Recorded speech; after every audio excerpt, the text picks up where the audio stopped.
When Jonathan Antoine first opened his mouth to sing, time seemed to stop. At just 17, he stood trembling on a stage where millions were waiting to judge him. The world expected nothing, yet what they heard was compared to Pavarotti himself.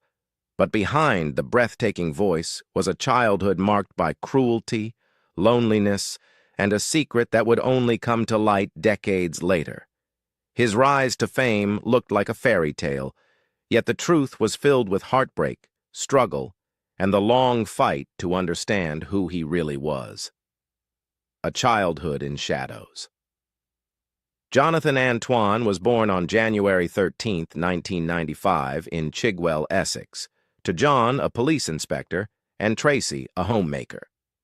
Outwardly, it looked like a comfortable upbringing, but inside, his early years were defined by pain. By the age of 4, Jonathan had already become a target for bullies. His weight made him stand out, and children were merciless. Food was thrown at him in the school cafeteria, and teachers often found him crying alone. What looked like a simple case of childhood teasing ran deeper. Doctors would later describe his condition as trauma-induced hyperphagia, a disorder seen in only a small percentage of bullied children, where the cycle of ridicule and emotional eating led to extreme weight gain. By the age of 5, he was already 40 pounds overweight, and at 6, his weight had doubled what it should have been. Yet even during these years of torment, something remarkable was happening. Jonathan showed signs of a rare gift. By 6, he demonstrated perfect pitch, something so uncommon it appears in only about 1 in 10,000 people. He could hear a piece of music once and reproduce it flawlessly, remembering entire operas note for note. His mother, Julie, recalled how he would hum long melodies just to calm himself after a day of abuse at school, and in those moments he was not just escaping, he was composing. Even when depression took hold by the age of 8, his brain seemed wired for music in extraordinary ways. Experts would later call it a form of musical savant syndrome. The turning point came when Jonathan was 10 years old. During a routine choir audition with a substitute teacher named Mrs. Williams, he reluctantly opened his mouth to sing. What poured out didn't sound like a child, it sounded like an adult tenor. Mrs. Williams later compared it to Pavarotti trapped in a child's body. Analysis of recordings would show that his voice had natural vibrato, a technique that usually takes decades to master. Within weeks, he was performing adult solos without microphones, his voice strong enough to fill a 2,000-seat hall. For a boy who felt invisible, suddenly he was impossible to ignore. The festival breakthrough and Royal Academy years. By the time Jonathan turned 13, his voice had broken, but instead of losing his gift, it grew stronger. His teacher at West Hatch High School, Jenny Ewington, recognized this transformation immediately. She selected Bring Him Home from Les Miserables for him to perform at the 2010 Stratford and East London Music Festival. On that stage, against dozens of competitors, Jonathan sang with a depth that no one expected from a teenager. When the judges announced him as Young Musician of the Year, it was more than a title. It was validation after years of ridicule. For the first time, Jonathan felt cheered instead of mocked. Just a year later, in 2011, another milestone arrived. He was invited to sing Ave Maria at the Royal Festival Hall in London as part of the Rotary Youth Makes Music event. Performing on such a prestigious stage could have been overwhelming for a 14-year-old. But Jonathan's voice filled the hall effortlessly. It was a sign that he wasn't just a local prodigy. He was on a path that could take him to the world stage. At the same time, Jonathan made one of the most important decisions of his young life. After auditioning for the junior programs at the 4 major music conservatories in London, he was accepted by all of them.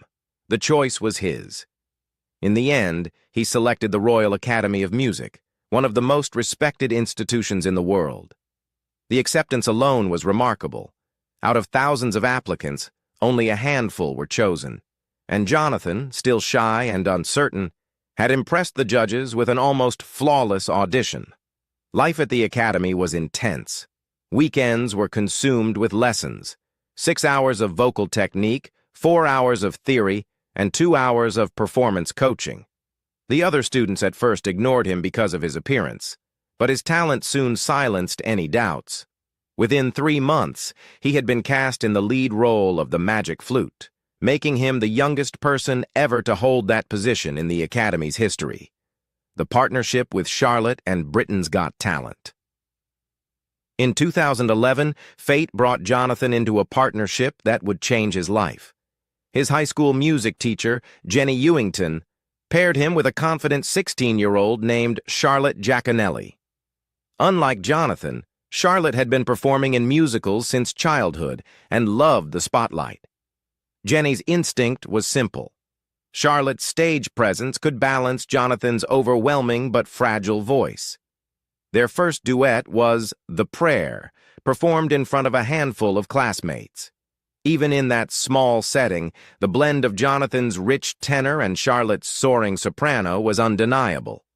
The duo began performing at local events, churches, weddings, retirement homes, even pubs. They earned just £50 each for their first paid job, but audiences responded with tears and standing ovations. By early 2012, they were performing almost every weekend, building a small reputation in their community. It was Charlotte who pushed Jonathan to take the next step. She learned about auditions for Britain's Got Talent, but Jonathan resisted. The thought of standing on national television, open to ridicule for his size and appearance, terrified him. For 3 weeks, Charlotte begged. Finally, with just minutes left before the deadline, she submitted their application. When the pair walked onto the stage at the London Palladium in 2012, Jonathan was shaking. Simon Cowell, already skeptical, muttered a cruel remark to fellow Judge Carmen Electra before Jonathan had even sung a note. But the moment he opened his mouth, everything changed. Their rendition of the prayer stunned the judges and audience alike. Simon's jaw dropped, and by the end all 4 judges were on their feet. Cowell compared Jonathan to Luciano Pavarotti and declared him a future star. The audition clip went viral almost immediately. Uploaded on March 24, 2012, it amassed millions of views within weeks and became the most watched audition in the world that year. Headlines compared Jonathan to Susan Boyle, another unexpected star from the same show. For Jonathan, who had spent years hiding in the shadows, the sudden shift was overwhelming. Overnight, he went from a bullied teenager to a household name. Record deals, albums, and the split. Coming second on Britain's Got Talent might have crushed another teenager, but for Jonathan and Charlotte, it became the beginning of something bigger. The very next day after the final in May 2012, Simon Cowell confirmed he was offering them a £1 million record deal with his label Psycho. It was an extraordinary contract for 2 high school students who had never imagined such a future.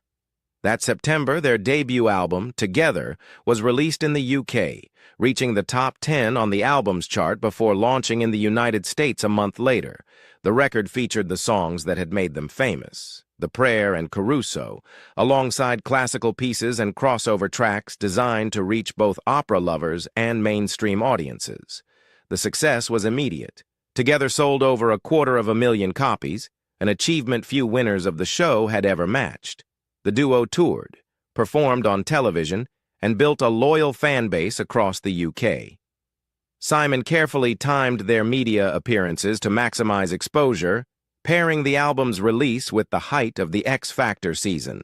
For Jonathan, still struggling with his self-image, the sudden attention was both thrilling and terrifying. Their second album, Perhaps Love, arrived in October 2013 under Sony Classical after the duo shifted labels. This record leaned further into crossover territory, blending modern interpretations with classical foundations. Reviews were positive, and the album reached number 5 on the UK charts.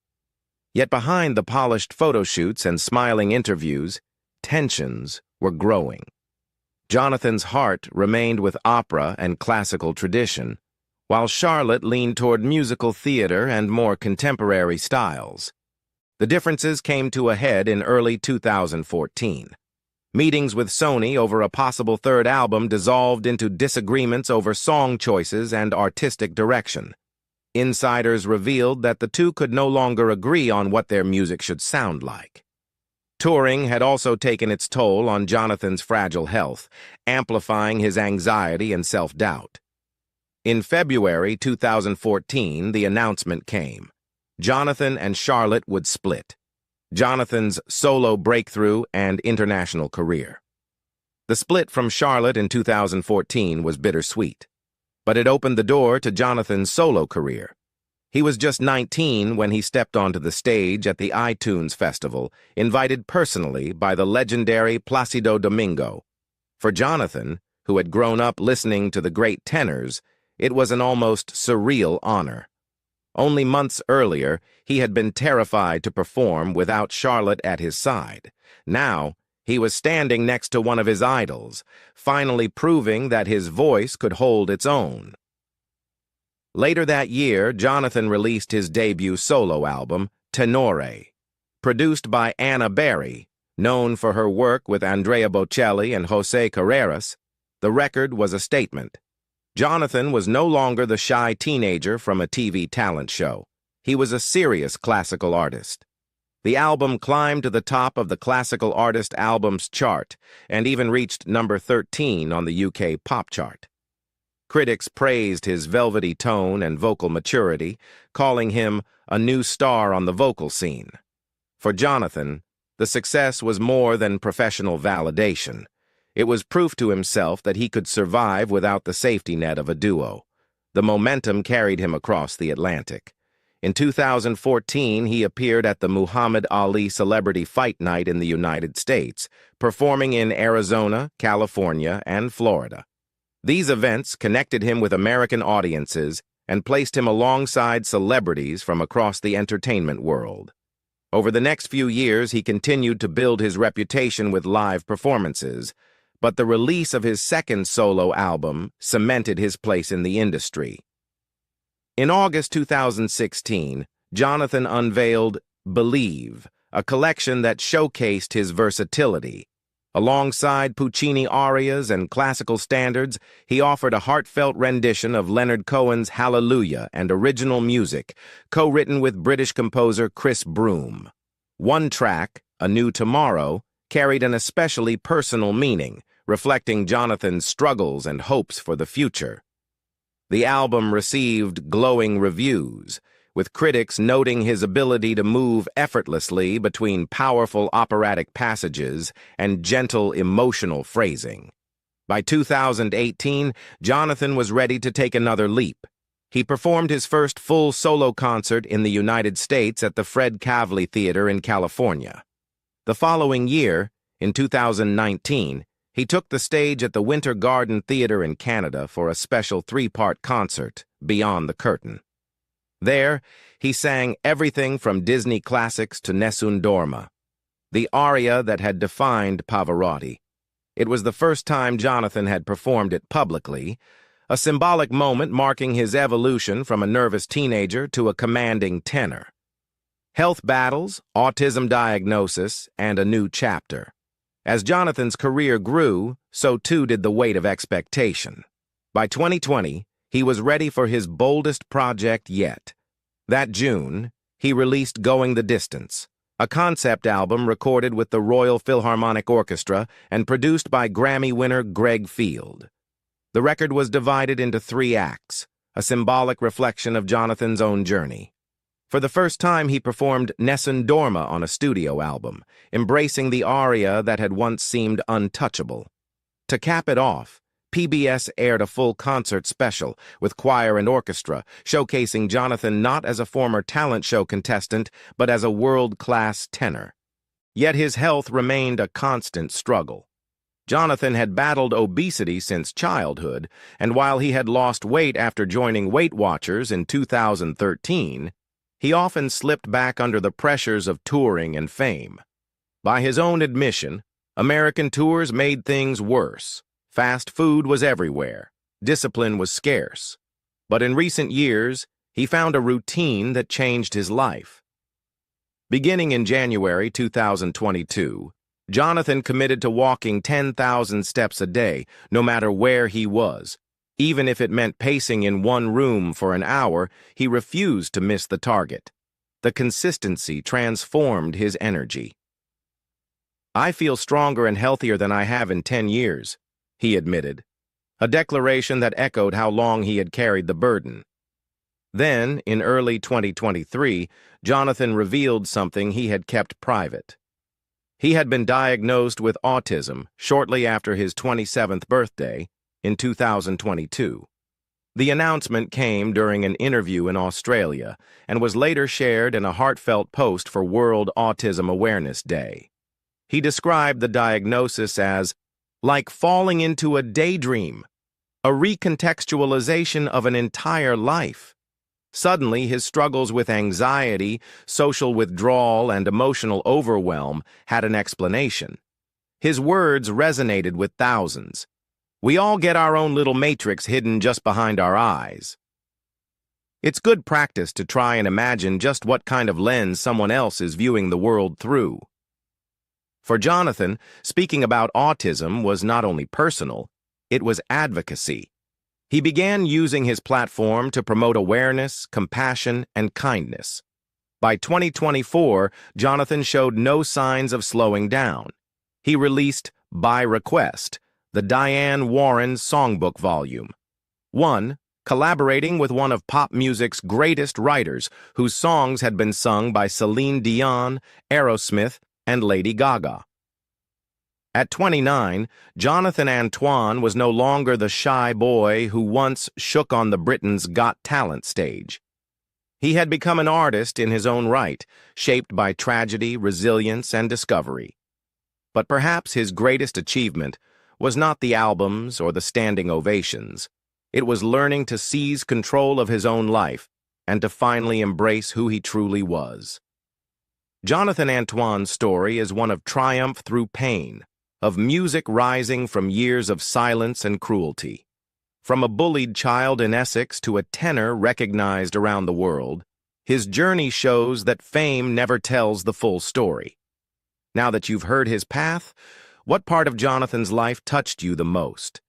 His early struggles, his rise to fame, or his resilience after the autism diagnosis? Let us know in the comments. And don't forget to like this video and subscribe for more stories of the people you thought you knew.